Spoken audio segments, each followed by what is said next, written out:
যে আপনি ইনচার্জ হওয়ার পর থেকে ভাবতে আছি যে আর যথেষ্ট মান সম্মান বৃদ্ধি পাচ্ছে বা ছেলে মেয়েদের ফলাফল ভালো হচ্ছে, এই নিয়ে আপনি কি বলবেন?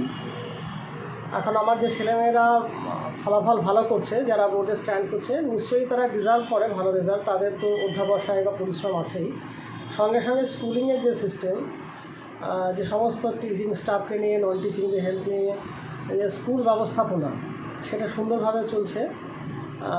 সার্বিক প্রয়াস আছে এখানে, শিক্ষক শিক্ষিকা থেকে শুরু করে বিদ্যালয়ের সঙ্গে পরিচালন সমিতি যারা আছে যুক্ত আছেন, সবারই একটা যৌথ অবদান আছে। তাছাড়া বাড়তি একটা জায়গা আছে, সেটা হচ্ছে যে আমাদের আবাসিক বিভাগ, হস্টেল ব্যবস্থাপনা। এই বছরটা আমাদের তামান্না হয়তো হস্টেলে ছিল না, কিন্তু দেখা গেছে আসিফ গত বছর সে হস্টেলের স্টুডেন্ট, হুমায়রা সে 9 ক্লাসটা হস্টেল থেকে পড়াশোনা করেছে।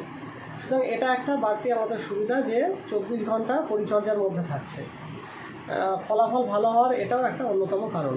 নিশ্চয়ই এগুলো আশাব্যঞ্জক, আমাদেরকে আরও অনুপ্রাণিত করছে, আরও ভালো ভবিষ্যৎ বছরগুলোতে আরও সুন্দর, আরও ভালো রেজাল্ট হবে। আগামীতে ছেলে মেয়েদের জন্য আপনারা কি বার্তা দেবেন? আগামীর জন্য আমরা বলবো যে শুধুমাত্র এখন বিদ্যালয়ের যে বিষয়টা অবহেলিত হয় সেটা হচ্ছে কোয়ালিটি এডুকেশন, অর্থাৎ গুণমানের শিক্ষার খুব ঘাটতি এখন।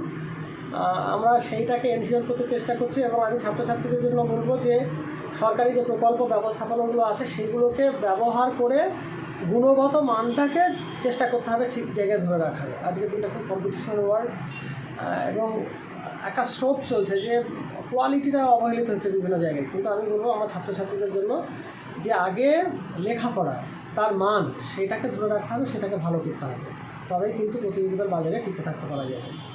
আপনার নাম স্যার? আমি মিরাজ শেখ, টিচার ইনচার্জ, ভাবতাজ জিহাই মাদ্রাসা।